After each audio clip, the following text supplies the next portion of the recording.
लेकिन मैं एक नामचीन वकील हूं, तो मुझे गोली मरवाने में अमित शाह जी को काफी परेशानी होगी। लेकिन जिन जो ऑपोजिशन की पार्टीज हैं अब भी मेरे साथ जुड़ जाए, तो मैं यही चुनाव कम से कम 100 सीटों पे हम इलेक्शन पिटीशन जीतेंगे। 100 सीटों पे चुनाव दोबारा होंगे।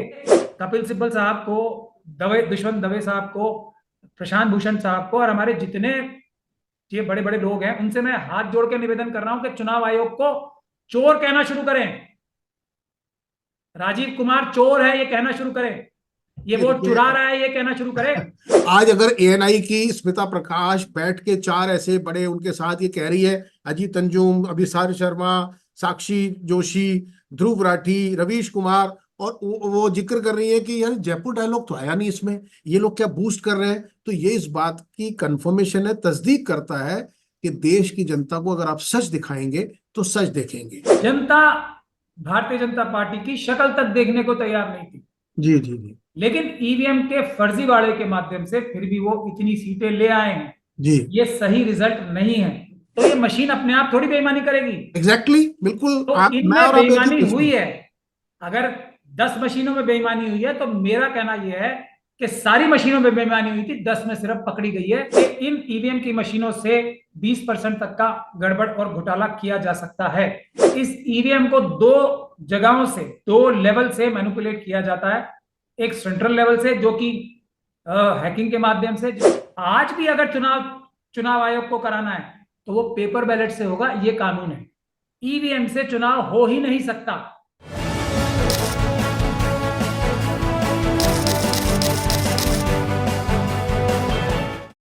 नमस्कार, hello and welcome to the legal observer. हमारे साथ हैं एडवोकेट महमूद प्राचा, जो काफी मुद्दत से बहुत शिद्दत के साथ ईवीएम और हमारे इलेक्शन प्रोसेस को ट्रांसपेरेंट बनाने की मुहिम में जो लोग जुड़े हैं उनमें एक खासा नाम है महमूद प्राचा साहब का, और बहुत मजबूती से वो ये बात उठा रहे थे। लेकिन सुप्रीम कोर्ट का जब जजमेंट आया तो उसके बाद ऐसा लगा जैसे ईवीएम और वीवीपैट वाला जो मामला है या बैलेट पेपर से चुनाव कराने का जो मामला है वो पीछे पड़ गया था। चुनाव हो गए, और एक अच्छी बात है कि हमारे देश के मतदाताओं ने जो अहंकार था, जो गुरूर था, जो हुकूमत का गुरूर था, उसको तोड़ दिया। लेकिन इसी के साथ जब नतीजे सामने आए हैं तो जो डिटेल सामने आई है उनसे मालूम चला है कि ईवीएम में जो टोटल वोट पड़े थे और जो संख्या है उसमें अंतर आया है। और एक बार फिर जो जो पूरा शक का और शुभे का माहौल था वो वापस खड़ा हो गया, और महमूद प्राचा साहब उसको लेकर के वापस अपनी मुहिम को और जोर करने जा रहे हैं। महमूद भाई, थोड़ा बताएं कि क्या है ये मामला और क्या आप इसमें कदम उठाने जा रहे हैं। देखिए, सबसे पहले तो मैं ये आपको साफ कर दूं कि इस तरह के जो बहुत बड़े लार्ज स्केल रेमिफिकेशंस के जो इश्यूज होते हैं, मुद्दे होते हैं या काम होते हैं, वो उसमें सबसे ज्यादा जरूरत होती है परसीवियरेंस की। मतलब मुस्तकिल मिजाजी, यानी कि किसी चीज को निरंतरता से बिल्कुल दुरुस्त। पीछे लग के काम करने का सबसे पहला बुनियादी असूल होता है, जरूरत होती है। कोई भी ऐसा ग्रुप या कोई भी ऐसे व्यक्ति जो वक्ती तौर पे एक जो पॉपुलर इशू हो जाता है उससे जुड़ के उसमें थोड़ा बहुत काम करके और फिर पीछे हट जाते हैं या दूसरे मुद्दों पे बिजी हो जाते हैं, ये कोई भी सीरियस मुद्दा उस तरीके से, बावजूद इसके कि उसमें सच्चाई होगी, उसमें स्ट्रेंथ होगी, उसमें बहुत बड़ी इशू होगा, वो खत्म हो जाता है। जी तो जो ये ईवीएम का इशू है, ये हमारे देश के संविधान से जुड़ा हुआ है। हमारे देश की एग्जिस्टेंस, लोकतंत्र की एग्जिस्टेंस से जुड़ा हुआ है। उसकी जड़ और बुनियाद से जुड़ा हुआ है। इससे क्या शक में आता है कि आप और मैं किसी को वोट देकर, किसी को मत देकर, या किसी के खिलाफ मत देकर, या किसी को मत ना देकर उसको अपने पद से हटा नहीं सकते। ये अगर बात अमल में आनी शुरू हो जाएगी, तो कोई भी व्यक्ति जो एक बार सरकार में आ जाएगा, चाहे वो किसी भी पार्टी का हो, वो जनता की तरफ पलट के भी नहीं देखेगा, उसकी शक्ल भी देखना पसंद नहीं करेगा, क्योंकि उसको जनता के वोटों की जरूरत ही नहीं रहेगी। तो ये इतना बुनियादी मुद्दा है जिसको लाइटली नहीं लेना चाहिए। बिल्कुल। हालांकि इस इशू को बहुत सारे लोगों ने बहुत सालों से उठाया, मैंने भी इसमें पिटिशन फाइल की, लेकिन 5 जनवरी 2024 से जब हमने मिशन सेव कॉन्स्टिट्यूशन की तरफ से, जिसका मैं नेशनल कन्वीनर हूं, जी। जब हमने इलेक्शन कमीशन के साथ ये चैलेंज रखा कि आप 50 मशीनें हमें दो और हम आपको इसमें मैनिपुलेशन और हैकिंग करके दिखाएंगे, उस दिन जो इलेक्शन कमीशन ने अमित शाह जी से मिलके, यानी कि हमारे उस समय के होम मिनिस्टर और आज के भी होम मिनिस्टर से मिलके हम वकीलों के ऊपर लाठीचार्ज कराई, तब पूरे देश ने इस बात को समझ लिया कि ये बात जो है, और पूरा देश जो खास तौर पे जो 5 स्टेट्स में, 5 राज्यों में जो चुनाव हुए थे, उससे जनता बहुत ज्यादा दुखी, निराश, हताश और गुस्से में थी कि हमने वोट तो भारतीय जनता पार्टी को दिया नहीं, भारतीय जनता पार्टी जीत कैसे गई। तो उसके बाद से आपने देखा होगा कि ये राष्ट्रीय मुद्दा सड़क का बन गया पूरे देश में। जो ये चुनाव की फर्जीवाड़ा करने वाली मशीनें हैं, ये बुनियादी और पहला मुद्दा बन गया। लेकिन अफसोस की बात यह है कि जो बड़ी बड़ी ऑपोजिशन पार्टीज हैं, उन लोगों ने हमारी बात सुनी तो, लेकिन उस पर पूरा ध्यान नहीं दिया और वो सड़कों पे नहीं आए। नतीजा यह है कि इन ईवीएम की मशीनों से 20% तक का गड़बड़ और घोटाला किया जा सकता है। इस बार अगर ये गड़बड़ और घोटाला रुक जाता, जैसा कि अगर सब लोग सड़कों पे आ जाते तो रुक जाता ये, तो कम से कम भारतीय जनता पार्टी के 20% वोट कम होते और अपोजिशन पार्टीज के 20% वोट बढ़ते। तो इसीलिए मैं कह रहा हूं कि 40 से 50 सीटें भारतीय जनता पार्टी की निष्पक्ष चुनाव में इस बार नहीं आनी चाहिए थी। और इसमें यह चुनाव जो हुआ, ईवीएम का मुद्दा एक उसमें काफी बड़ा मुद्दा रहा। बेरोजगारी की वजह से, इस सरकार की 10 साल की लूटमारी की वजह से, इस सरकार का जो सबसे बड़ा गुनाह जो देश की जनता मानती है वो है चाइना को, जो सुब्रमण्यम स्वामी साहब बार बार कहते हैं, 4,500 किलोमीटर जगह चाइना को दे दी। और मोदी जी को स्वामी साहब ये कहते हैं वो चाइना से डरते हैं, इसलिए वो जगह वापस लेने के लिए फौज को वो फ्री हैंड नहीं दे रहे। तो ये सब वजह, मुद्दों की वजह से जी जनता भारतीय जनता पार्टी की शक्ल तक देखने को तैयार नहीं थी। जी जी जी। लेकिन ईवीएम के फर्जीवाड़े के माध्यम से फिर भी वो इतनी सीटें ले आए हैं जी। ये सही रिजल्ट नहीं है।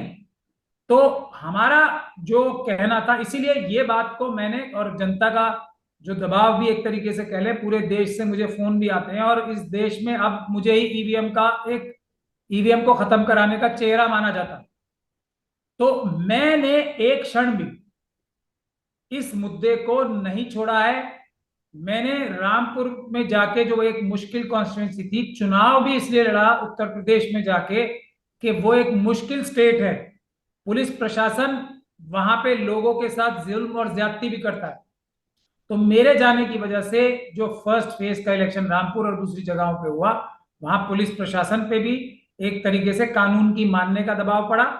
और जो ये ईवीएम का मुद्दा जो पूरे देश में छाया हुआ था, उसकी वजह से गड़बड़ी करने के लिए भी अफसरों ने की तो सही गड़बड़ी, लेकिन उस हद तक गड़बड़ी नहीं कर पाए जिस हद तक वो करना चाहते थे।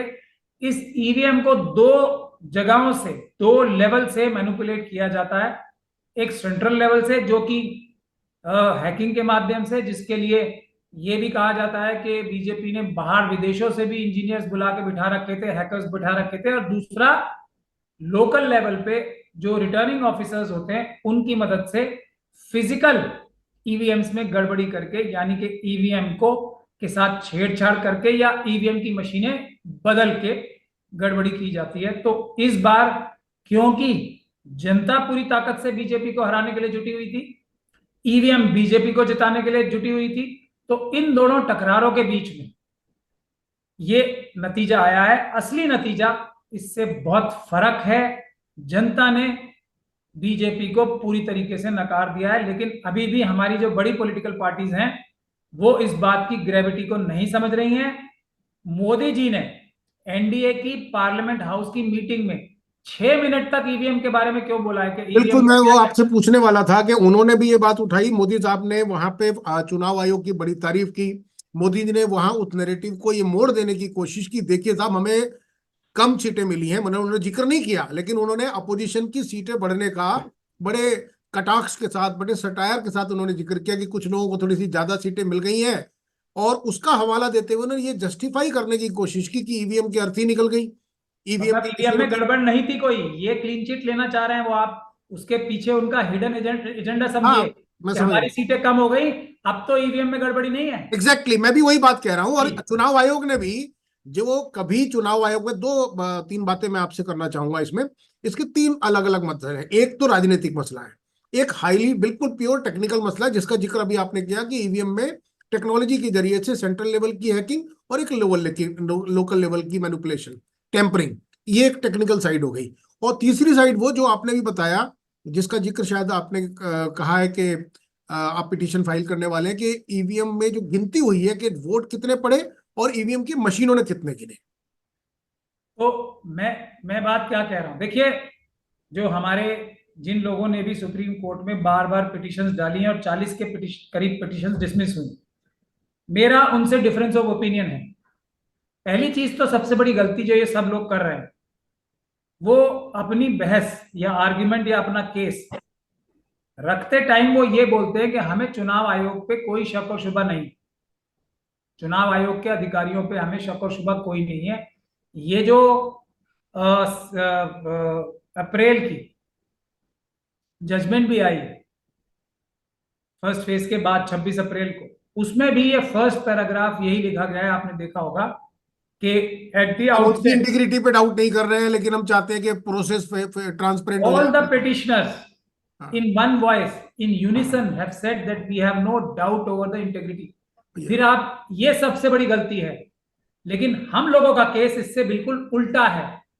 हम ये कह रहे हैं सीधे सीधे, चुनाव आयोग ईमानदार नहीं है, चुनाव आयोग बेईमानी कर रहा है, चुनाव आयोग चोरी कर रहा है, चुनाव आयोग वोट चुरा रहा है अलग अलग माध्यम से भारतीय जनता पार्टी को और उसके सहयोगियों को और दोस्तों को सपोर्ट करने के लिए। हमारा केस ये है। तो पहली गलती जो ये सभी लोग कर रहे हैं वो ये है, इसकी वजह से केस हारते हैं, ये सबसे बड़ी वजह आपकी रही। बात, अब आपको लगता है, मैं माफी चाहूंगा आपको बीच में मैंने इंटरप्ट किया, लेकिन महमूद भाई अब शायद वो इलेक्शन के उस फेज के पहले की बात थी, बीच की बात थी। आज जब सातों फेज हो गए और लोगों ने देखा, हर पॉलिटिकल पार्टी ने, हर आदमी ने जिसको भी थोड़ी सी ईमानदारी है उसने ये देखा कि इलेक्शन कमीशन का नजरिया, रवैया पूरी तरह से बायस था। जो उनको representation of act, people's act की शिकायतें मिली, हेट स्पीच की शिकायतें मिली, जो विभाजनकारी मछली मटन मुसलमान मंगलसूत्र मुजरा, तमाम तरह की जो बातें, जो ऐसी स्पीच जिनके ऊपर केस होना चाहिए, एफआईआर होनी चाहिए, वो सारी जब शिकायतें उनको गई तो चुनाव आयोग ने बहुत खूबसूरती से उसने जो है अध्यक्षों को भेजा। और बाद में जब प्रेस कॉन्फ्रेंस की तो आपकी नजर में जरूर होगा, स्क्रॉल नाम की एक पब्लिकेशन है, उसके रिपोर्टर ने पूछा उनसे कि भाई आपने ऐसा क्यों किया, आपने राहुल गांधी जी को ना भेज के आपने खड़गे जी को भेजा, आपने मोदी जी को ना भेज के नड्डा जी को भेजा। तो उन्होंने कहा कि देखिए हमने ना ये कॉन्शियस डिसीजन लिया था कि हम दो बड़ी पार्टियों के दो प्राइम स्टार जो प्रचारक हैं उनको हम नहीं टच करेंगे। ये कैसी बात है? ये कोई उनकी जायदाद है? ये उनकी कोई जागीर है? अरे कॉन्स्टिट्यूशन का मसला है, आप ऐसा कैसे कह सकते हैं? किसने आपको ये अधिकार दे दिया? तो ये तो अब मेरे ख्याल से किसी को शिकायत नहीं होगी, जो आप कह रहे हैं पहले रही होगी। अब तो जो आप सारे लोग हैं, आप सारे लोगों को मेरे ख्याल से आपस में कोऑर्डिनेट करके, इस पर तो किसी को शुबा नहीं है कि चुनाव आयोग ने फॉल्ट किया। देखिए, उसके बाद फॉर्म 17C जी। का मुद्दा आया था। जी। उस दिन प्रशांत भूषण साहब पेश नहीं हुए, दवे साहब पेश हुए और उन्होंने एक बार फिर ये बात रिटरेट की 1 महीने बाद की, जब ये सब चीजें हो चुकी थी, जी। जब सिर्फ 2 फेजेस का इलेक्शन बचा था। जी हाँ। तब ये बात दवे साहब ने एडीआर की तरफ से पेश होने के साथ बिल्कुल ये बात बिल्कुल। दोबारा कही कि जी। हमें कोई भी शक नहीं है चुनाव आयोग की निष्पक्षता पे, we have full faith in the neutrality I agree with you, integrity. I remember he said so, I remember he said so. तो आप तो क्योंकि एक लीगल नहीं, लेकिन व्यक्ति मैं हैं अब इसलिए मैं कह रहा बात हूँ कि समझ सकते हैं। मैं आपसे ये कह रहा हूं कि ये सब बातों के बावजूद भी ये बुनियादी कमी, I am not fighting with them, hmm, but I am pointing out a different version. a different set of No, I agree with you. I agree with you. I mean, I approaching fully the agree. problem with a different set of mindset. I agree with you. तो मैं ये कह रहा हूं, मैं उनको criticise नहीं कर रहा हूं, मगर जहां तक ये कह रहा हूं, पता लग गया 2019 में जब चुनाव हुए थे 19 लाख मशीनें गायब हैं। चुनाव आयोग अपने फ्रीक्वेंटली आस्क्ड क्वेश्चंस में ये जवाब देता है इसका कि इसके बारे में हम कुछ नहीं कहना चाहते क्योंकि ये मैटर सब जुडिस है। और इससे बड़ा सबूत क्या होगा कि चुनाव आयोग किसी भी हालत में 2019 से कम निष्पक्ष नहीं है।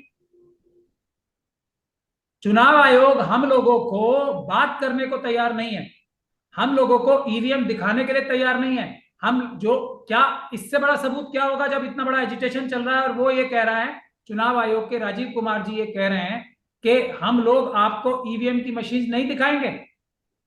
क्या क्या ऐसी चोरी कर रहे थे? इसी मजबूरी में मुझे चुनाव लड़ना पड़ा रामपुर से कि ईवीएम की मशीनें हाथ में लेने का एक ही टाइम है, उसे एक्सपोज करने का, उसके साथ इंटरैक्ट करने का एक ही टाइम है, वो इलेक्शन लड़ना।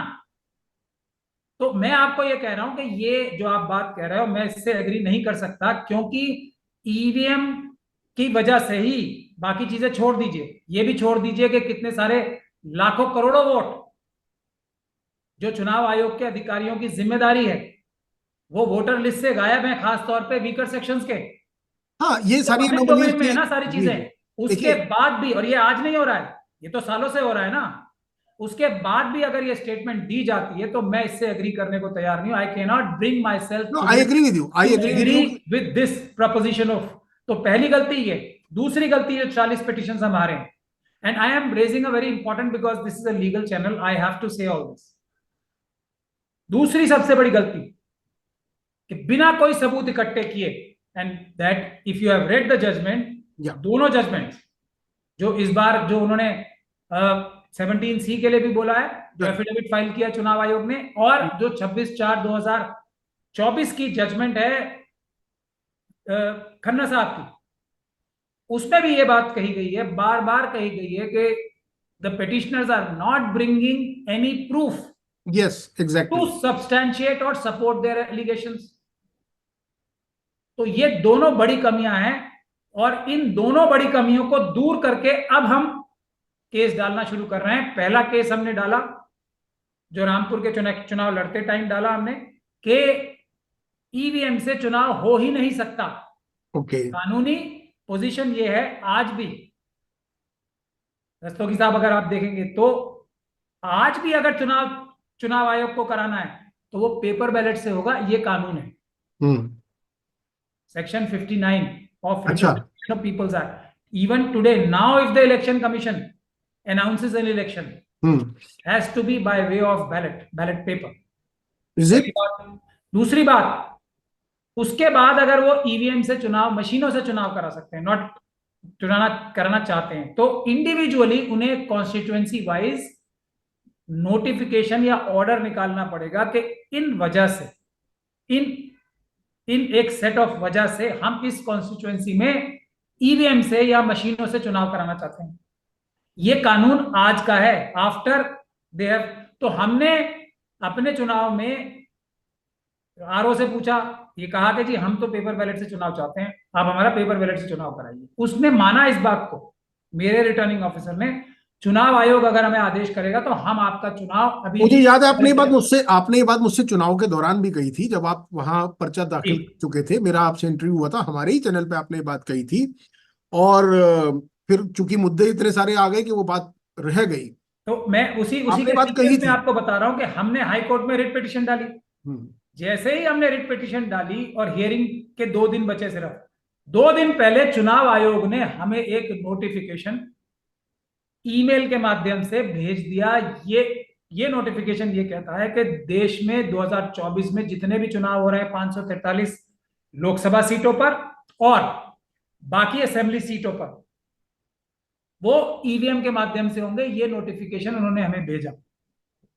तो पहली बात तो ये तय हो गई कि ईवीएम से चुनाव कराना आज की तारीख में भी तब तक गैर कानूनी है जब तक चुनाव आयोग कोई नोटिफिकेशन नहीं निकालता। एक बात। तो एक केस हम वो जीते, हमारे पास ही देश में इस वक्त वो नोटिफिकेशन है जिससे हम ये साबित कर सकते हैं कि चुनाव सिर्फ पेपर बैलेट से होते हैं आज भी। तो पहली जीत वो हुई। उसके बाद हमने दूसरी पिटीशन ये डाली कि चुनाव की सारी प्रक्रिया, फर्स्ट लेवल ऑफ चेकिंग जो सिर्फ पॉलिटिकल पार्टीज के सामने होती है, ईवीएम मशीनों की, और काउंटिंग तक, काउंटिंग के होने के बाद जब तक ईवीएम मशीनें सुरक्षित स्ट्रांग रूम्स में नहीं रख दी जाती, और स्ट्रांग रूम में रखने की भी काउंटिंग के बाद की बात कर रहा हूं मैं, वीडियोग्राफी और सीसीटीवी फुटेज चुनाव आयोग को एक एक स्टेप की पूरी तरीके से करनी है। तो हमने एक लेटर लिखा और फिर दिल्ली हाई कोर्ट में ये केस डाल के ये चुनाव आयोग के मुंह से कहलवाया कि हाँ, हम ना सिर्फ रामपुर की, जहां की प्राचा साहब ने पिटीशन डाली है, बल्कि पूरे देश की 543 सीटों की हम वीडियोग्राफी शुरू से लेकर आखिर तक करेंगे, और वो सुरक्षित रखेंगे 45 दिनों तक, काउंटिंग होने के बाद, रिजल्ट आने के बाद। ये दूसरी बड़ी विक्ट्री हुई। अब तीसरा केस हम अब डालने जा रहे हैं कि हमें वो वीडियोग्राफी दे दो जो चुनाव आयोग नहीं दे रहा।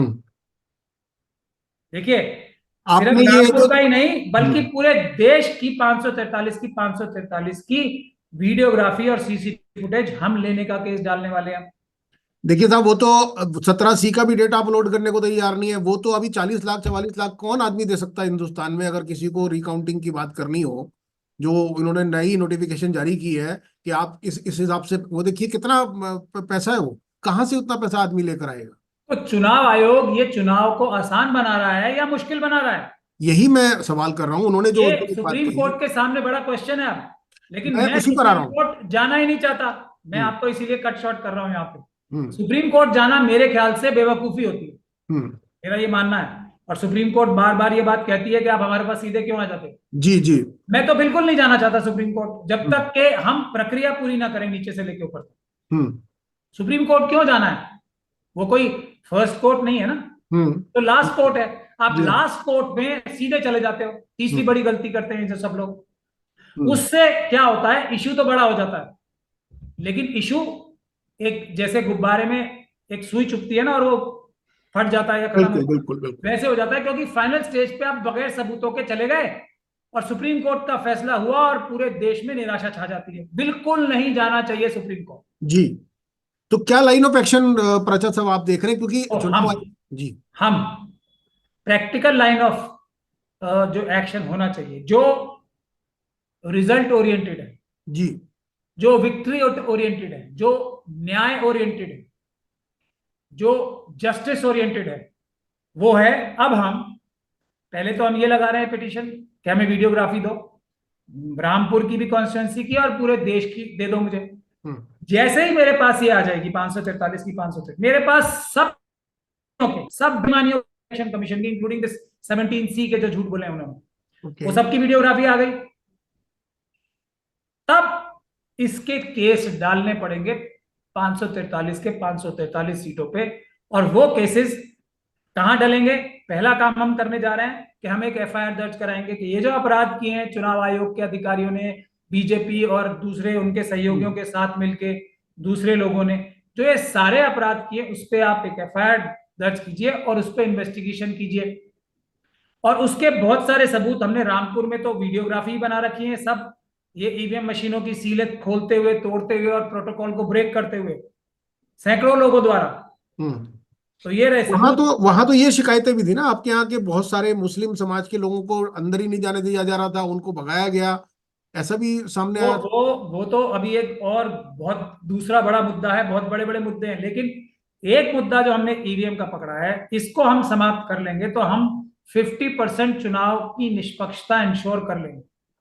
चुनाव को 50% तक कम से कम हम निष्पक्ष करा पाएंगे, क्योंकि ईवीएम के माध्यम से जो गड़बड़ी धांधली होती है, वो आदमी को नंगी आंखों से, उसके सेंसेस से, 5 जो इंद्रियां हैं हमारी, उससे नजर नहीं आती, महसूस नहीं कर नहीं, पाती। ये आपकी बात इसीलिए जरूरी है महमूद भाई, क्योंकि दो स्तर पे इसकी बात हुई, जैसा आपने खुद ही अभी जिक्र किया कि प्रधानमंत्री जी ने कितना महत्वपूर्ण उस बात को, जो संसद भवन में जब वो अपने सारे सो कॉल्ड एनडीए के, जो अचानक, मतलब मैं डाइवर्ट नहीं करना चाह रहा हूं, लेकिन उन्होंने, जो आपने खुद ही कहा कि 6 मिनट तक उन्होंने, और उन्होंने एक तरह का सर्टिफिकेट दिया चुनाव आयोग को, उन्होंने खुद को भी सर्टिफिकेट दिया, जस्टिफाई भी किया, और उन्होंने ये बताया कि जो नैरेटिव चुनाव आयोग ने भी बनाने की कोशिश की थी कि एक डिजाइन है, एक पैटर्न है, कुछ लोग हैं, अब ये सो जाएंगे, अब ये 5 साल बाद जगेंगे, चुनाव से ठीक पहले खड़े हो जाएंगे, फिर आके बोलेंगे, जैसा वो कहते आए थे कि साहब ये 2019 की जो इनकी शिकायतें हैं वो 2024 में बिल्कुल दो दो दो हफ्ते पहले ही आते हैं, हमें आप बताएं, हमें तो कल क्यों नहीं बताते, हमें बीच में क्यों नहीं बताते, अगर कोई, तो आप उन्हीं सबका जिक्र कर रहे हैं। तो अगर आप जैसे लोग या दूसरे लोग जो इस मिशन में लगे हुए हैं कि इलेक्शन प्रोसेस ट्रांसपेरेंट हो, आपने कहा है कि बैलेट पेपर से हो, ये बात भी जो आपने कही है ये बहुत सारे लोगों की जानकारी में नहीं है, ये एक बड़ी नई जानकारी है जो आप कह रहे हैं मैं वही कि। कह रहा हूं ना, मुझे अफसोस इसी बात का तो हो रहा है कि हमारे इतने विद्वान लोग, और जब तक ये बात मैंने नहीं कही, और अब सब मान रहे हैं जो लोग, इतनी बड़ी बड़ी कमीशंस ने, सिटीजन कमीशन फॉर इलेक्शन ने, ये एक, जो हर आप व्यक्ति ये लोगों कह की रहा था आपस कि में आप बातचीत पर्चियों क्यों का थी? मिलान करा दो, पर्चियों का प्लीज मिलान करा दो, अब पर्चियां ही इलीगल हैं। नहीं, आपने अभी एक बात कही जो कि बहुत सारे लोगों को नहीं मालूम है कि आज भी नोटिफिकेशन के बाद ही ईवीएम से हो सकता है, आप ये कह रहे हैं। आप स्पेशल ये कह रहे हैं, नोटिफिकेशन लाना पड़ेगा हर एक सीट का। हाँ आप कह रहे हैं कानून नहीं है, मतलब आप कानून कह रहे नहीं हैं है, कानून हाँ, ये है कि पेपर बैलेट से चुनाव कराओ आप। एग्जैक्टली मैं वही, मतलब आप ये कह रहे हैं कि आज भी देश का कानून बैलेट से ही चुनाव कराने का है, जो हमारा चुनाव का वो सिस्टम है, लेकिन चुनाव आयोग को ईवीएम से कराना है तो उसके लिए उसको नोटिफिकेशन हर कॉन्स्टिट्यूंसी, हर सीट वाइज इशू करनी होती है। यस यही आप कह रहे हैं ना, तो जी। ये अब ये जानकारी। बताइए आप कि ये बात ही किसी को नहीं पता थी और इतना बड़ा आंदोलन कर रहे थे सब, ये तो मेरे आने के बाद मैंने रिसर्च करके जब ये एक्शन लेना शुरू किया तब पूरे देश की आंखें खुली हैं कि पेपर बैलेट से ही चुनाव होने हैं। ईवीएम तो पूरी तरीके से फ्रॉड है। भाई लेकिन क्यों मारे जा लेकिन रहे हैं आप मुझे ये बता दीजिए। या तो ये होता कि हम मोदी जी से ये कह रहे थे कि जी आप कानून में चेंज कर दो, प्लीज कानून चेंज कर दो, हमारे लिए पार्लियामेंट से एक्ट ला दो कि पेपर बैलेट से चुनाव कराने। अरे होने ही चुनाव पेपर बैलेट से, आप दूसरे तरीके से मत कराओ, यही तो कह रहे हैं हम। नहीं, तो आपका जो मिशन है वो अब चूंकि इस समय अब लोगों के पास एक अच्छी बात ये हुई है कि जो भी कुछ हुआ जिसमें आपने भी कंट्रीब्यूट किया, एडीआर ने भी कंट्रीब्यूट किया, कुछ और मुख्तलिफ जो लोग थे उन्होंने भी कंट्रीब्यूट सबने, किया। मैं कह रहा हूं हम सब लोग, किसी ने कंट्रीब्यूट नहीं किया उतना जितना देश की जनता ने किया है। नहीं, जनता को मुझे तो भी देखिए, जनता को तो देश की बताना जनता पड़ता ने है ना। दबाव डाला, मैं आपको फ्रैंकली एग्रीड बता रहा एग्रीड हूं। एग्रीड मैं एग्रीड क्यों मैं। इस पे दिन रात लगाऊं। मुझे कम से कम हजारों लोगों ने फोन किया, सड़कों पे पकड़ा, प्राचा साहब आप ईमानदार व्यक्ति हो, बहादुर व्यक्ति हो, आप ये आरएसएस और बीजेपी के खिलाफ आंखें सीना तान के खड़े रहते हो, आप ईवीएम का मुद्दा लो। मैंने जनता के कहने पे लिया है, मैंने, मेरी गलती है ये। नहीं, मैं भी मैं इस आपकी चीज बात को से इतना सीरियसली नहीं लेता था, मेरी गलती है, मैं खुद मान रहा हूं। चलिए, मैं ये कह रहा हूं कि अब तो ये वक्त है, अब जो आप पहल कर रहे हैं, now is the time, because आपका अपोजिशन इस बार मजबूत भी है, इकट्ठा भी है, और देश के लोग जागरूक भी हैं, और दो तीन चीजें एस्टेब्लिश हो गई हैं कि तमाम उसके बावजूद सियासत ने, हुकूमत ने, सारे मीडिया को अपने उसमें कब्जे में किया था, उसके बावजूद ये सामने आई कि आप रोक नहीं सकते सच को। तो कहीं ना कहीं, चाहे हमारे जैसे छोटे यूट्यूबर से, आज आप देख ही रहे हैं कि किस तरह की डिबेट हो रही है कि एक social media versus main stream media, और सोशल मीडिया ने आउटशाइन कर दिया है मेन स्ट्रीम मीडिया को, ये भी बात सामने आ गई मेरे है। ख्याल से आप लोगों ने आउटशाइन नहीं किया, डिस्ट्रॉय कर दिया। आप ये मतलब बात कह सकते बिल्कुल हैं। एक तरीके से कहते हैं कि मिट्टी में मिला दिया उनकी क्रेडिबिलिटी को। नहीं, मैं आपकी इस बात के जवाब में वही कहना चाहूंगा जो आपने कहा कि देखिए, जनता के ऊपर बहुत कुछ डिपेंडेंट है। आज अगर एएनआई की स्मिता प्रकाश बैठ के चार ऐसे बड़े उनके साथ ये कह रही है, अजीत अंजुम, अभिसार शर्मा, साक्षी जोशी, ध्रुव राठी, रवीश कुमार, और वो जिक्र कर रही है कि यार जयपुर डायलॉग तो आया नहीं इसमें, ये लोग क्या बूस्ट कर रहे हैं, तो ये इस बात की कंफर्मेशन है, तस्दीक करता है कि देश की जनता को अगर आप सच दिखाएंगे तो सच देखेंगे। लेकिन हाँ, ये तो कबूल करना पड़ेगा कि मीडियम यूट्यूब था, ये तो कबूल करना पड़ेगा कि मैं मीडियम। आपको फिर करेक्ट करना चाहूंगा, आपने इतने बड़े बड़े लोगों के नाम लिए, इन सब का कंट्रीब्यूशन, मेरा कंट्रीब्यूशन, और मेरा भी कोई छोटा मोटा कंट्रीब्यूशन नहीं है। नहीं नहीं, आपका ये कंट्रीब्यूशन है, ये बिल्कुल ये है। कंट्रीब्यूशन 5% है हम सबका मिला के। जी जी। अब उसके आगे देखिए इस देश की जनता का, और आप जैसे जो प्रोमिनेंस में नहीं है ना, बहुत ज्यादा प्रोमिनेंस में यूट्यूबर्स, उनका 95% कॉन्ट्रीब्यूशन है इसमें। जो जो इतने नॉन प्रोमिनेंट, मैं छोटा नहीं कहूंगा उन्हें क्योंकि उन्होंने बड़ा काम किया है, देखिए, ध्रुव राठी हो, रवीश कुमार हो, अजीत अंजुम जी हो, अजीत अंजुम तो थोड़ा सड़क पे भी जाते हैं, बिल्कुल ये जाते हैं। लोग सब अपने घरों की सुरक्षा में, और मैं थोड़ा सड़कों पे जाता हूं तो इसलिए घर की सुरक्षा से थोड़ा सा बाहर हूं, लेकिन मैं एक नामचीन वकील हूं, तो मुझे गोली मरवाने में अमित शाह जी को काफी परेशानी होगी। लेकिन जिन यूट्यूबर्स ने, जिनका कोई नाम लेने वाला नहीं है, वो 95% लड़ाई लड़ी है उन्होंने। उन्होंने जनता को जागरूक किया, आप जैसे लोगों ने जो नहीं, सड़क पे जाते हैं, आपको कभी भी कोई भी अटैक कर सकता है। आप जैसे यूट्यूबर्स ने जन आरएसएस और बीजेपी के गुंडों से पिटाइयां झेली हैं, हाँ वो तो फिर भी आप देखिए, सड़कों पे गए हो, जेलों में किसी भी गए हो, लाठियां रिवॉल्यूशन खाई में हैं हमारे आपके, साथ प्रोटेस्ट में। तो जी उनका कंट्रीब्यूशन मैं 95% मानता हूं। ये 5% जो बड़े नाम है मुझ चलिए, समय, हम उनका डिबेट, पांच मैं परसेंट मानता हूँ, कंट्रीब्यूशन है। लेकिन देखिए, हम पहला कदम अभी हुआ है, अभी मंजिल तो मिली नहीं है, अभी तो बहुत सारी बाधाएं बाकी हैं। अब वापिस वो लोग सियासत में हैं, और आप जानते हैं उनके पास किस तरह की कैसे गिरगिट की तरह रंग बदलते हैं, कैसे तुरंत वो चेंज होते हैं। तुरंत उन्होंने बता दिया आप परिवारवाद हट गया, एनडीए आ गया, जो कल तक कहीं नहीं था, आज अपनी उन्होंने डीपी भी चेंज करने की बात कर दी। तो आप जानते हैं कि सियासत किस तरह से रंग बदलती है। जो जो लोग अभी सत्ता के केंद्र में, उन्हें कहीं बर्दाश्त नहीं है। उस डिजाइन को अगर हमें वाकई पूरा फॉयल करना है तो हमें आगे जाना पड़ेगा। इसलिए मैं आपसे ये जानना चाह रहा हूँ, जो टेक्निकल बातें अभी आप बता रहे थे कि जो आप एफआईआर की बात कर रहे हैं, अब उसमें तकनीकी मुद्दा ये है कि अगर एफआईआर नहीं ले पुलिस तो क्या करें? सुप्रीम कोर्ट अगर वापस कर दे, मतलब उन्होंने तो बिल्कुल, मैंने आपको फिर रिपीट कर रहा हूं, मैं आपकी बात समझ गया। मैंने सुप्रीम कोर्ट जाना ही नहीं है। सुप्रीम कोर्ट क्यों जाना है? लास्ट कोर्ट है। जो लोग सुप्रीम कोर्ट जाएंगे सीधा, वो हमारे कॉज को नुकसान पहुंचाएंगे। जी सुप्रीम कोर्ट जाने का प्रोसीजर होता है। जी जी मैं तो सीधे ये बोल रहा हूं, जो सुप्रीम कोर्ट जाएगा इस वक्त, वो हमारे कॉज को नुकसान पहुंचाएगा। बिल्कुल नहीं जाना। जी आपने जी। सही कहा, पुलिस में जाऊंगा मैं। मुझे कोई गलतफहमी नहीं है कि मैं पार्लियामेंट स्ट्रीट पुलिस स्टेशन में जाऊंगा, मोदी जी, अमित शाह जी, नड्डा जी का और नहीं, वो तो राजीव सीपीआई कुमार जी सीपीएम का गए थे, नाम लिख हुई के, नहीं। जी अब मैं जाऊंगा कि ये एफआईआर बनती है, कॉग्निजेबल ऑफेंस मैंने डिस्क्लोज किए, ये रहे सबूत सारे, और आप इस पे एफआईआर कर दो, एफआईआर दर्ज हो जाएगी। मुझे ऐसी कोई गलतफहमी नहीं है। जी। मैं एफआईआर का प्रोसीजर फॉलो करूंगा। उसके बाद मैं 156 मजिस्ट्रेट दिन साहब की अदालत में जाऊंगा, 156(3) लगाऊंगा सीआरपीसी के अंदर, और एफआईआर कोर्ट से कराऊंगा। अगर मजिस्ट्रेट साहब नहीं करेंगे तो सेशंस कोर्ट में जाऊंगा उनके खिलाफ रिवीजन में, और जो फिर हाई कोर्ट जाऊंगा। पूरा हायरार्की जो कोर्ट की है उसको मैं आप वो follow- फॉलो करूंगा। सुप्रीम कोर्ट तो बहुत बाद में आता है ना, जी जी जी। तब उससे वो है ईमानदारी वाली कोशिश, ठीक है, ठीक है। वो है कॉज को जिताने की कोशिश, इंसाफ की कोशिश। मैं सुप्रीम कोर्ट जाना मुझे भी आता है।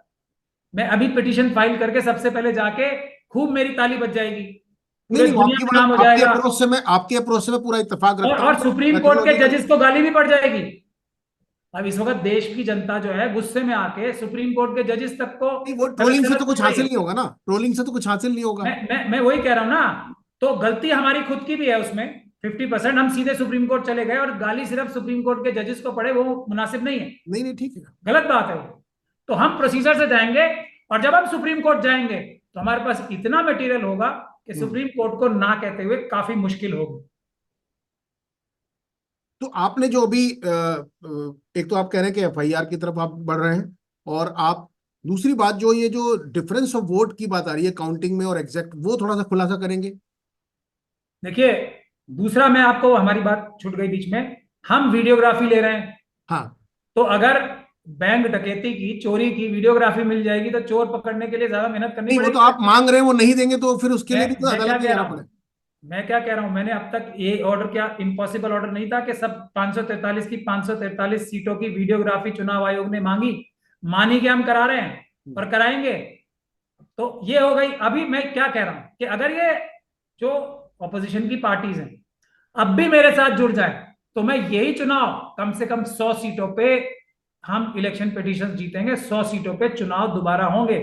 यही चुनाव हम्म। कम से कम 100 सीटों पे इतना मटेरियल तो इकट्ठा होगा। इसमें दिक्कत क्या आ रही है? वो तो आप पब्लिक डोमेन में हैं, आपको सब जानते हैं, आप ये उठा रहे हैं, और आपकी सियासी लोगों से तो आप भी जुड़े हुए हैं, और ये तो मेरे ख्याल से कॉमन कॉज है। ये कोई आपका इंडिविजुअल कॉज तो है नहीं, तो अपोजिशन को इसमें क्या अब एतराज इसको, होगा? इसकी गुत्थी आप लोग सुलझाएं, जो ईमानदार पत्रकार हैं, कि क्यों इतने सारे सबूत मैंने इकट्ठे कर लिए, एक ओपन शट केस बना के सबके सामने, पब्लिक डोमेन में भी और प्राइवेटली भी बता दिया क्यों इस लाइन पे, इस दिशा में पॉलिटिकल पार्टी के लोग आगे नहीं बढ़ रहे। नहीं, इसको, अब गुत्थी तो को सुलझाना आप आपका काम है। मैं कोई इस बारे में टिप्पणी नहीं करना चाहता। नहीं, पर जो ये बड़े तो बड़े लीडर्स हैं, हम्म। उनके चारों तरफ आरएसएस ने अपने एजेंट्स बिठा रखे हैं, मुझे ऐसा ही नजर आता है।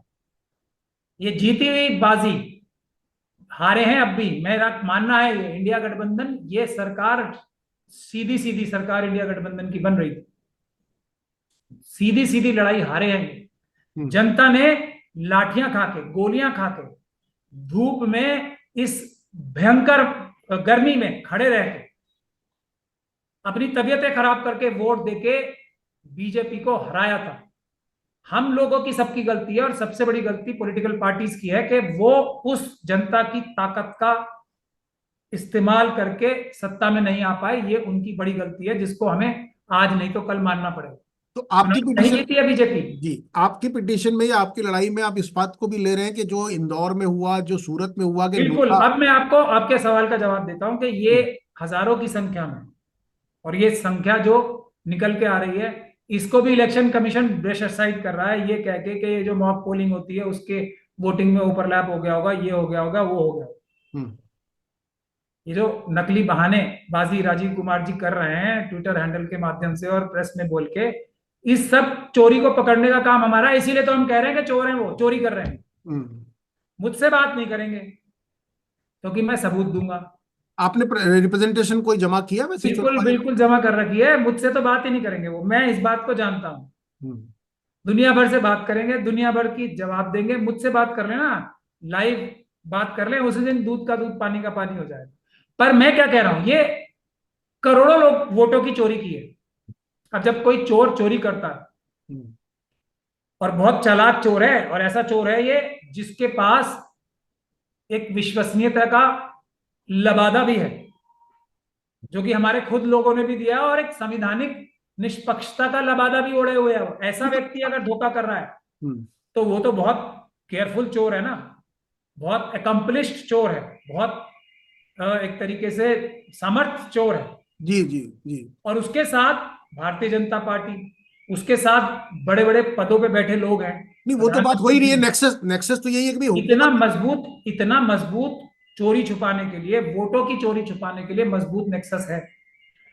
फिर भी कितना भी बड़ा समझदार चोर हो, कुछ ना कुछ तो उससे गलतियां हो जाती है ना। कुछ जैसे बैंक से बड़े बैग में जो बहुत ज्यादा भर लिए हो बेईमानी के नोट, वो लेके आदमी भाग रहा है चोर, तो हम्म। एक आध नोट कहीं गिर जाता है ना। ये जो हजारों की संख्या में एनोमलीज आ रही हैं, ये वो है।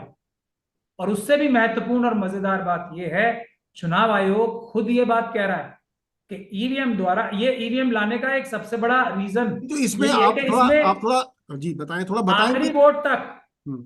बिल्कुल एग्जैक्ट काउंटिंग होती है, क्योंकि ये कैलकुलेटर की तरह है। तो बिल्कुल। इसमें हजारों की क्या, एक की भी गलती हो ही नहीं हो ही नहीं सकती। सकती, सही बात है। हो रही है तो मतलब बड़ा घोटाला हुआ है, जो नजर इतना सा आ रहा है, बस इतना सा टिप ऑफ द आइसबर्ग तो नजर आ अभी रहा है, बड़ा थोड़ा घोटाला। कुछ आप जो आपने एनालॉजीज दी वो तो बहुत पावरफुल है, तो थोड़ा सा कुछ डिटेल आप बताएंगे कि क्या मेजर, मतलब जो, ताकि उस आम आदमी को जिसको नहीं पता तकनीकी, उससे थोड़ा सा आप बताएं कि क्या ऐसी चीज आपने ऑब्जर्व की है या जो खबरें आई हैं वो क्या है एक्चुअली।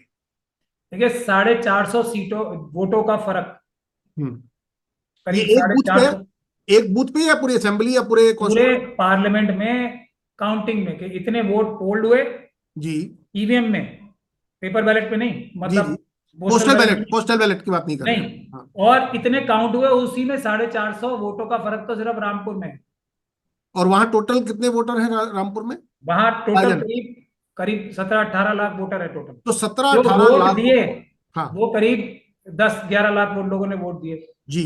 तो 10-11 लाख जो वोट हैं आए, जिसका ईवीएम से हवा है, उससे ज्यादा आ गए हैं, ये कह रहे हैं आप? 450। हाँ, चुनाव आयोग इसकी क्या एक्सप्लेनेशन दे रहा है, जो हमें बेवकूफ बनाने के लिए है पूरे देश को, कि जिन मशीनों में जो संख्या की गड़बड़ी हो गई, मतलब वो उसको हमने अलग कर लिया।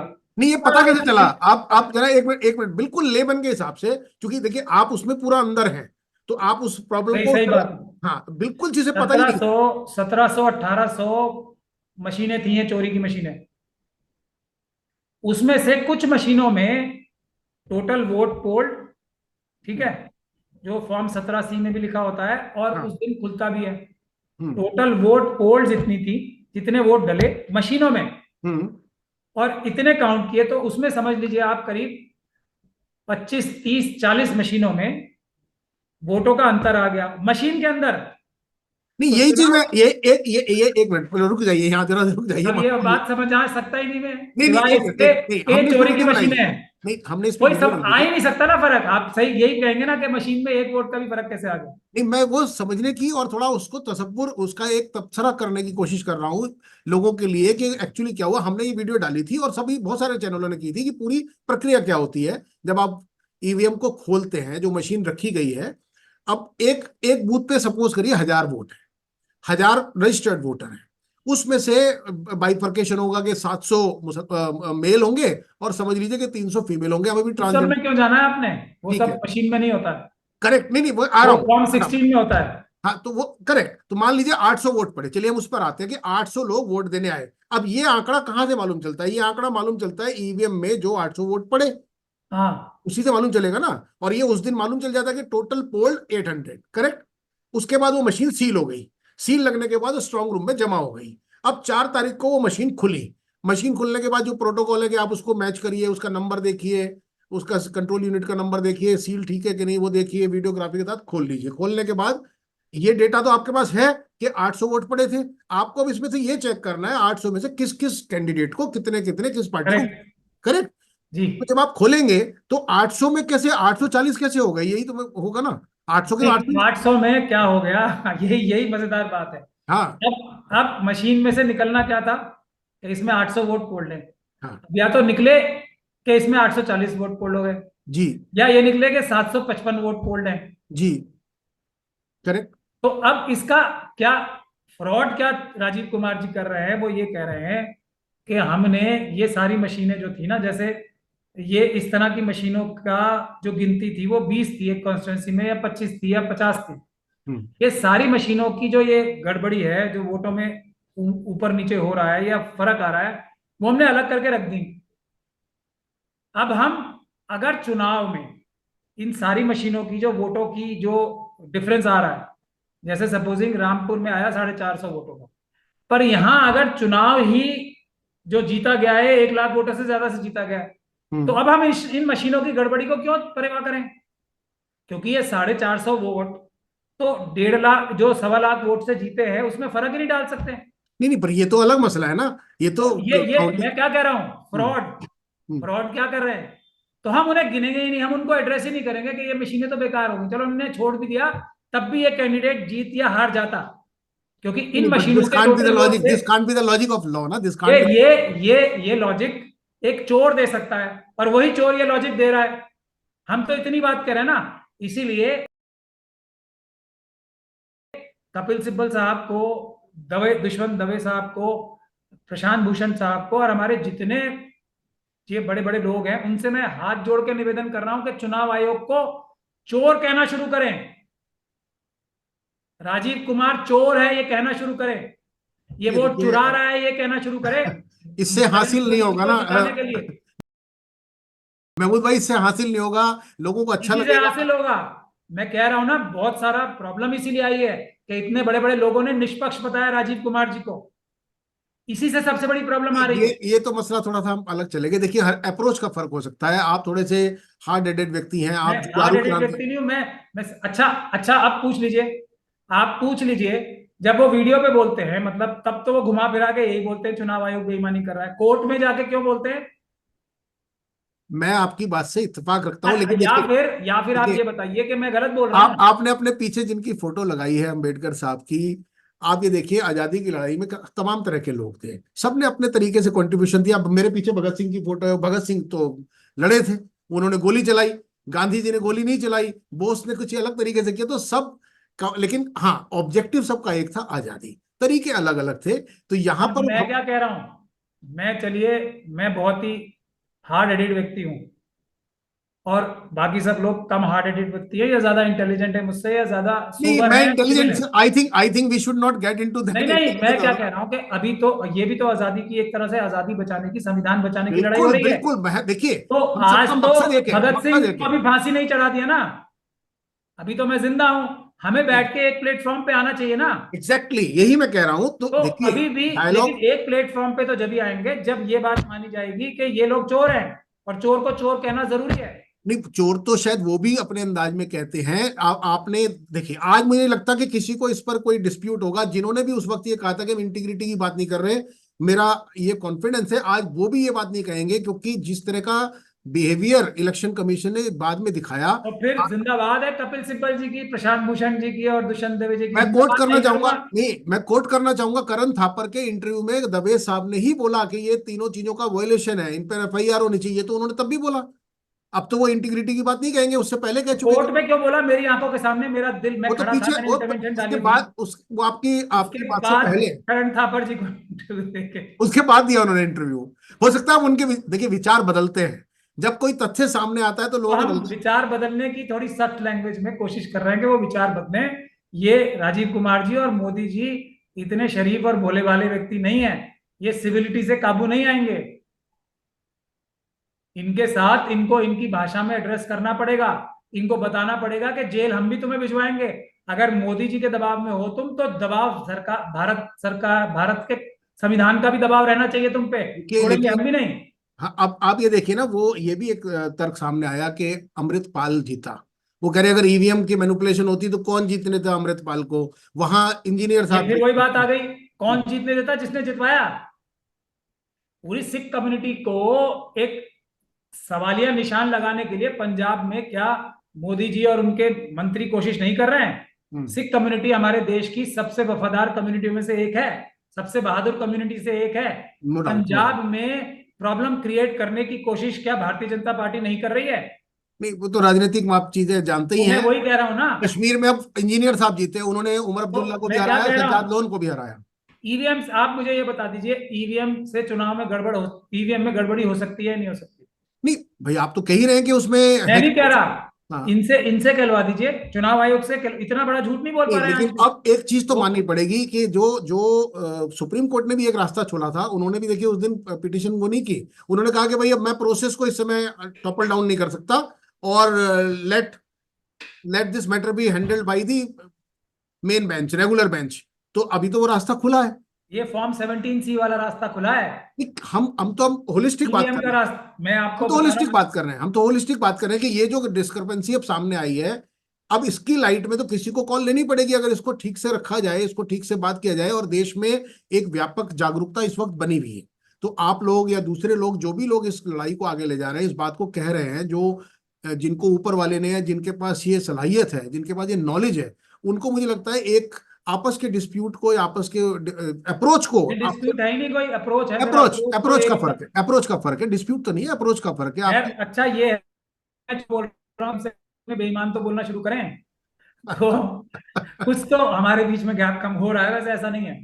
नहीं, हो जाएगा, वो भी हो जाएगा। देखिए, सात के सात रंगों की जरूरत होती है, सुर के सारे ही सुर की जरूरत होती है, तब जाके सिम्फनी बनती है।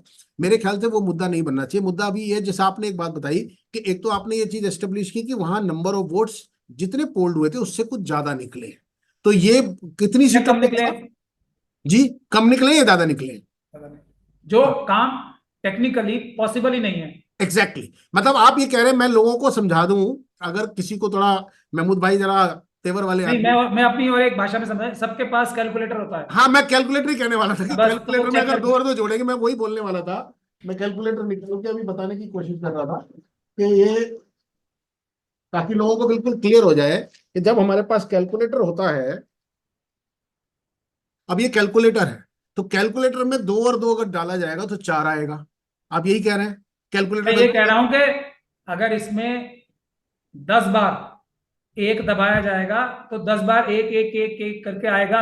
बिल्कुल बिल्कुल आएगा। 12 बार दबाया जाएगा तो 12 बार एक एक एक एक करके आएगा। एग्जैक्टली। अगर आप 12 बार दबाओगे तो 10 अगर आ रहा है या 14 आ रहा है, तो वो मशीन में, इसके अंदर कुछ मैनिपुलेशन है। तो गड़बड़ नहीं हो सकती, इट शुड बी इसके फुल अंदर प्रूफ। नहीं, अगर मशीन ठीक है, हाँ, मशीन में गड़बड़ी नहीं है, तो ये गड़बड़ नहीं हो सकती। बिल्कुल करेक्ट, करेक्ट, एग्रीड। तो ये मैं कह रहा हूं, तो हाँ, तो गड़बड़ी है, चुनाव इस पे आयोग ने सबूत यही है। कहा था, चुनाव आयोग ने यही कहा था कि साहब ये टेम्पर प्रूफ है, जब तक कि इसमें मैनुअल कोई चीज ना की जाए तब तक इसमें टेम्परिंग नहीं हो सकती। ये तो बात है। टेम्परिंग है, इसीलिए एक हमने दबाया 10 बार हाँ, और आया 12 बार या आया 8 बार। जी, जी, तो जी। इसका मतलब ये सबूत है सबसे बड़ा कि ये बेईमानी हुई है इन मशीनों में। हाँ, मतलब मैल फंक्शनिंग की गुंजाइश है कहीं ना कहीं, कुछ ना कुछ। गुंजाइश नहीं है, हुई है। करेक्ट। ये जो नहीं, वो तो कंफर्टेबल। कंफर्म है। जब आप टोटल में डिफरेंस आ रहा है कि अगर टोटल वोट इतने पड़े, इतनी बार वो बटन दबा, इतनी बार बटन दबने के बाद टोटल वही आना चाहिए था, या तो फिर वो जो 45 बार जो ज्यादा। वहां पे नोट किया गया, हाँ, वो एग्जैक्टली। ज्यादा है, कम कैसे आ रहा है? इसका मतलब हमारा सिस्टम फुल प्रूफ नहीं है, और हाँ, ये जो एक बहुत वहां बड़ी। हुआ पोलिंग बूथ के अंदर हुआ, और जो काउंटिंग बूथ तक आके हुआ, उसमें बीच में हेरा फेरी हुई है। तो आम आदमी जिसकी दिलचस्पी लोकतंत्र में है, मतदान की इस जटिल प्रक्रिया को समझने की है, उसके लिए बहुत बड़ी जानकारी है कि अगर एक भी गलती हुई है, यानी 100 बार बटन दबाया, किसको दबाया अभी हम उसको एक मिनट छोड़ देते हैं। अभी हम ये बात नहीं कर रहे कि वो आपने कमल पे दबाया था, हाथ पे लग गया, हाथ पे दबाया कमल पे लग गया, हम ये कह ही नहीं रहे अभी। हम सिर्फ एक बिल्कुल कॉमन लेमन की लैंग्वेज में टेक्निकल बात करें कि 100 बार बटन दबाया गया तो 100 गिनती आनी चाहिए। अगर 100 बार बटन दबाने के बाद गिनती 75 आ रही है या 101 आ रही है, तो इसका मतलब वो सिस्टम फुल प्रूफ नहीं है, उसमें कोई खामी है। और ये खामी अपने फिर आप। आप, फिर यही आपके और मेरे और उन सब के बीच में जो आप कह रहे हो फर्क है। आप कह रहे हो सिस्टम में खामी है, मैं ये कह रहा हूं कि इन मशीनों में गड़बड़ी की है। कम से कम इन मशीनों में तो बोल सकते हैं हम, करेक्ट। तो ये फर्क आ करेक्ट। रहा है। बिल्कुल बिल्कुल। क्योंकि अगर ये मशीनें नॉन टेम्पर्ड रखें, और मैं ये बात कंसीड कर रहा हूं कि अगर इन मशीनों से, मैं पूरी तरह कंसीड कर रहा हूं, हम्म। कोई धांधली नहीं की जाएगी, हम्म। तो ये मशीन अपने आप थोड़ी बेईमानी करेगी। एग्जैक्टली, बिल्कुल। तो मैं इनमें और आप एक ही बेईमानी पेज पे। हुई है। अगर 10 मशीनों में बेईमानी हुई है, तो मेरा कहना यह है कि सारी मशीनों में बेईमानी हुई थी, 10 में सिर्फ पकड़ी गई है। हाँ, मैं आपकी क्योंकि आप हाँ, बिल्कुल, मैं आपकी बात से यहाँ इत्तेफाक रखता हूँ, और ये काफी है। इस बात की ये दलील अपने आप में काफी है कि हमें इस सिस्टम से मूव करके बैलेट पे आना चाहिए, जिसमें इस बात की अब बैलेट में ये काम नहीं हो सकता। आप मुझे बता दीजिए, बैलेट में काम कैसे होगा? हो ही नहीं सकता। मैं भी मानता हूँ आपकी बात, मैं आपके साथ इत्तेफाक रखता हूँ। I am in agreement with you. मेरी ओपिनियन यही है कि ऐसा ही होना चाहिए। हमें अपने आप को इससे, और मेरे ख्याल से चाहे कोई भी कोर्ट हो, अब चाहे इसमें तो किसी उसकी जरूरत है नहीं इंटेलिजेंस की, ना सेशन कोर्ट हो या सुप्रीम कोर्ट हो, जब ये जो बात हम कह रहे हैं इस पर किसको एतराज हो सकता है कि भाई आपने बटन दबाया तो 100 बार बटन दबाने पर 100 वोट आने चाहिए, किसको गए ये अभी हम बात नहीं कर रहे हैं। ठीक है ना, यही हमारी दलील है। तो एक तो ये मसला आया, एक तो मसला ये आया। दूसरा, हम अभी बात करते हैं नोटा वाले मामले में, कि जो नोटा का एग्जिस्टेंस लाया गया था वो इसीलिए तो लाया गया था कि अगर मुझे जो भी उम्मीदवार मैदान में है, मुझे उनमें मंजूर नहीं है, कोई भी मुझे पसंद नहीं है, तो मैं नोटा दबाऊंगा। तो that mean NOTA is an alternative. Now they are saying कि नहीं, सिर्फ सूरत में हम नहीं मानेंगे। तो ये कैसे, इसको इस लड़ाई को भी तो लड़ना चाहिए। ये पहली पहली बात यह है कि पेपर बैलेट में नोटा का कोई सिस्टम था? नहीं, पहले तो नहीं था शायद। हाँ, नहीं था ना। तो जो व्यक्ति वोट नहीं देते थे, या ये लिख के आते थे कि मुझे किसी को वोट नहीं देना, हम्म। उनके प्रोविजन के लिए लगाया गया है। तो ये उस चीज के लिए लाया गया है नोटा का कॉन्सेप्ट। तो उस चीज को दर्शाने के लिए किसको परेशानी होगी? हम्म। अब वो भी तो एक ऑप्शन है ना। हम्म। ऑप्शन तो तुमने ही दिया है, और ये इलेक्ट ईवीएम मशीनों से इसका ताल्लुक नहीं है। ये ऑप्शन देश ने दिया है जनता को, कि तुम ये भी कर सकते हो कि हमें सारे कैंडिडेट जो हैं, मुझे कोई भी पसंद नहीं। हाँ, क्योंकि सही बात है, बहुत सारी ऐसी जगह है जहां पर। और मैं ये कह रहा हूं कि हमारे देश के जो राजनीति है उसको सुधार आना चाहिए। मैं अपने ये दर्ज करा रहा हूं कि ये कैंडिडेट सारे एक ही तरह के झूठे वादे करते हैं, बिल्कुल बिल्कुल। और चुनाव के बाद ये कर देते। तो मैं अपना मत इसलिए दे रहा हूं कि ये सारे के सारे ये बिल्कुल मंजूर नहीं नहीं है। है। एक और नया किस्म का आदमी आना चाहिए। Exactly exactly।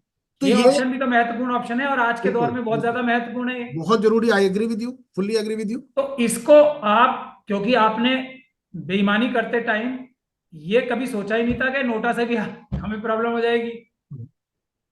तो बेईमानी तो इसलिए की थी ना कि सब कैंडिडेट्स को बिठा दिया और मैं जीत गया यूनानिमस कैंडिडेट होके। अब बिल्कुल। वो नोटा, अब जब ये चोर तो हैं, होशियार चोर भी हैं, लेकिन बड़े से बड़ा होशियार चोर भी तो कोई ना कोई कैलकुलेशन में गलती करता है। ये उनकी वो गलती है। तो आप अपनी पिटीशन में इस बात को भी इंक्लूड करेंगे, क्योंकि ये बात भी अभी पहुंचनी है, पिटीशन तो आई हुई है सुप्रीम कोर्ट के सामने, पहुंची हुई है। नहीं, ये एक ऐसा इशू है जिसको हम, देखिए, सभी काम सभी को नहीं करने चाहिए। ये हम विद्वान और वैज्ञानिक लोगों के ऊपर छोड़ रहे हैं, ये काम अच्छा। वो करें। हम्म। हम चोरी पकड़ने का काम कर रहे हैं। बस। नहीं ठीक है, वो भी बहुत बड़ा योगदान होगा। तो अभी अगला कदम क्या है, कब तक आप ये फाइल करने की सोच रहे हैं? जैसे हम लिए एफआईआर तो हमारी तैयार है, जी। हम बस फाइल करने ही वाले हैं। दूसरा पिटीशन भी तैयार है, वो वीडियोग्राफी की, वो भी हम फाइल कर देंगे, तो कल परसों हियरिंग पे आ जाएगी। तो आपको रामपुर की भी नहीं मिली क्योंकि वहां आप खुद कैंडिडेट थे, वहां की तो आपको लेने का हक है अपनी अपनी जगह की, या वहां की? मैं मुझे पूरे देश में 543 की 543 सीटों पे लेने का हक है, कानून कहता है ये। और मैं वो सब लूंगा, क्योंकि ये पॉलिटिकल पार्टी वाले हमारी मदद नहीं कर रहे, वरना मेरा काम बहुत आसान हो जाता। नहीं तो आप बताइए क्या मदद चाहिए उनसे, आप अपील कीजिए, क्यों नहीं मैं तो करेंगे? अपील मैं कैसे करूं, मैं तो अपील कर ही रहा हूं कि ये वीडियोग्राफी लेने में मेरी मदद करें। मैंने सबको चिट्ठी लिखी है, हम्म। ईमेल के माध्यम से, हर एक आरओ को। हम्म। क्योंकि ये लोगों को तो मैं पब्लिक डोमेन में ये सब बता रहा हूँ ना, मेरी ये जजमेंट आ गई है, आप ले लो भाई। ये जजमेंट दिखा के हर एक 543 के 543 कैंडिडेट जो जितने भी सीटों पे लोग हार गए, वो ले ले जाके इसकी वीडियोग्राफी। तो महमूद भाई, आप तो इतने सुलझे हुए आदमी हैं, मुझे आपको थोड़ी सलाह देने की जरूरत है कि आप प्रेस कॉन्फ्रेंस करके भी ये बात कह सकते हैं ये तमाम मैं कह पॉलिटिकल चुका पार्टी हूँ, से। प्रेस नहीं, अभी कॉन्फ्रेंस कर। अभी अभी अभी जो आप अभी नई बात दोबारा कर दूंगा, मतलब कैसे मैं करूं? प्रेस कॉन्फ्रेंस करके भी बता चुका हूं, अब आपके माध्यम से बता रहा हूं, देखें नहीं, कितने मेरे लोग। माध्यम से तो हमारी जितनी पहुंच है वहां तक तो ये आप बात टैग कर पहुंचेगी। दीजिएगा ना सब, सारी बिल्कुल करूंगा। पॉलिटिकल पार्टीज के लोगों नहीं को। नहीं, मैं बिल्कुल कहूंगा कि आप मैं फोन कर कहूंगा। दीजिएगा उन्हें कि ये प्राचा साहब ये कह रहे हैं मेरे चैनल पे, जी, आप कृपया उनकी बात पे ध्यान दें, आपका सबका फायदा होगा। बिल्कुल कहूंगा, मैं बिल्कुल कहूंगा, जो जहां अपने पर्सनल अगर कोई ताल्लुकात है तो वो भी करूंगा, क्योंकि ये तो कहना हम देश चाहिए, ये के लिए देश की लड़ाई हो रही है, ये कोई इसमें कोई मेरी व्यक्तिगत और बात आपकी नहीं हो लड़ाई रही है। नहीं है। बिल्कुल बिल्कुल, ये व्यक्तिगत बात नहीं है, तो देश की बात है, और देश की बात में हमें कोई दिक्कत नहीं है। मैं तो किसी से भी कहने के लिए तैयार हूं कि क्योंकि हम एक ऐसे सिस्टम की बात कर रहे हैं जहां जो फुल प्रूफ हो और जिसमें किसी तरह की रिगिंग की गुंजाइश ना हो, कोई भी करे। क्योंकि बात आज इस बात की नहीं है, बात आज इसकी नहीं है, कल को अगर मैं ये कह रहा हूं कि मैं राहुल गांधी जी को सबसे अच्छा नेता मानता हूं, ये मेरी पर्सनल चॉइस हो सकती है, ठीक है। हम्म। अगर कल वो प्रधानमंत्री बन जाएंगे और वो पेपर बैलेट से चुनाव ना कराने के लिए बोलेंगे, तो मैं उनके खिलाफ भी यही आवाज उठाऊंगा। हाँ, स्वाभाविक बात है। यहाँ हमारा आपका मसला तो सिंपल है कि हम सिस्टम को दुरुस्त करना चाहते हैं। वहां कौन इंडिविजुअल है, इससे हमारी बात नहीं है। ये तो मतलब ही नहीं है। हम और कल को मोदी जी अगर इधर ऑपोजिशन में, विपक्ष में बैठ के ये कह रहे होंगे, जैसे वो पहले कहते थे, जैसे वो हाथ ताली बजा बजा के अपने स्टाइल से कह रहे हैं, पूरे दुनिया के पढ़े लिखे देशों में कोई ईवीएम से चुनाव नहीं कराता है, सब मतपत्र वो से। कह सकते हैं, वो कह सकते हैं ही इज वेरी वो कैपेबल। पहले कह चुके हैं वो। यस, हाँ, पहले तो कहते ही थे। 2013 में मैं उन्हीं की रिपीट कर रहा हूँ जो उन्होंने ताली बजा बजा के कही हाँ थी। हाँ, वो सबके पास पड़ी है, वो उनकी क्लिपिंग अवेलेबल है। तो जब वो ये दोबारा बात कह रहे होंगे, तो मैं उनके साथ खड़ा हूंगा तब, कि पेपर बैलेट से ही चुनाव होने चाहिए। बिल्कुल। तब आप मोदी जी जीते या राहुल जी जीते, मैं तब कोई आपकी बात दिक्कत से नहीं एग्री है। मैं आपकी बात से एग्री करता हूं। तो इस नोट पे मतलब चुनाव में धांधलियां तब भी होंगी दूसरे तरह की, उन धांधलियों को रोकने के लिए हम फिर आवाज उठाएंगे, लेकिन पहले सबसे बड़ी धांधली तो बंद कर दें। तो आपके हम कंक्लूड करते हैं, जो आपने बात कही उसको सम अप करते हैं। एक तो आपकी अपनी कॉन्स्टिट्यूंसी में आपने 450 वोटों की आपने ये डिफरेंस पाया कि जो टोटल से जो वोट पोल रहे थे उससे ज्यादा निकले आपके यहाँ, करेक्ट। और बाकी जी जगह की आप बता रहे हैं, कुछ और कॉन्स्टिट्यूंसी का भी आप हवाला दे रहे हैं, जो कि अखबारों में भी खबरें आई हैं, इंडियन एक्सप्रेस ने और कई और जगह छपी हैं। और अब लोग उस पर बात करना शुरू कर रहे हैं, जैसे ही लोगों का ध्यान थोड़ा शपथ वगैरह से इन सबसे हटा है, तो अब वापस लोग इस पर आ रहे हैं। तो आने वाले दिन में हम उम्मीद करते हैं कि ये जो ईवीएम का मसला था, वोट के अंदर ट्रांसपेरेंसी का मसला था, और चुनाव आयोग की जो जिम्मेदारी, जो दायित्व संविधान ने चुनाव आयोग को दिया है, क्या वो उसका निष्पक्षता से, फ्री एंड फेयर उसके साथ पालन कर रहा है, मुस्तैदी से, या वो अपने डिस्क्रिएशन की बात कर रहा है। कोई डिस्क्रिएशन मुझे नहीं लगता है कि ऐसी किसी संवैधानिक संस्था के पास होना चाहिए जहां वो ये कहे कि हमने इसको ऐसे छोड़ है दिया। ही नहीं डिस्क्रिप्शन, ये बेईमानी कर रहे हैं, वो कोई डिस्क्रिप्शन नहीं है उनके पास। तो जो मुहिम महमूद प्राचा साहब ने शुरू की है देश के, उन्होंने तो अपनी बात कही है। मैं भी अपने इस मंच से उन तमाम लोगों को, उन तमाम स्टेक होल्डर्स को, और लोकतंत्र में सबसे बड़ा स्टेक होल्डर तो पॉलिटिकल पार्टी है, जनता है जो वोट देती है, और दूसरा फिर पॉलिटिकल पार्टी है। सबको इस बात पर सोचना चाहिए। और जो महमूद भाई कह रहे हैं, और वो जो आलिम हमारे विद्वान जिनकी तरफ इशारा किया महमूद भाई ने, तो मकसद सबका एक है। रास्ते अलग हो सकते हैं, तरीके अलग हो सकते हैं, लेकिन इस सब पर मुझे लगता है कंसेंसस इवॉल्व करनी चाहिए। इसी यकीन के साथ आज की ये बातचीत हम यहीं खत्म करते हैं। बहुत बहुत शुक्रिया महमूद भाई, और जो भी आप करें हमें उसकी इत्तला जरूर कीजिएगा। हम मुस्तैदी से निगाह रखेंगे और लोगों को इत्तला करेंगे, लोगों को इन्फॉर्म करेंगे। Thank you. शुक्रिया। नमस्कार। शुक्रिया नमस्कार। बहुत। नमस्कार।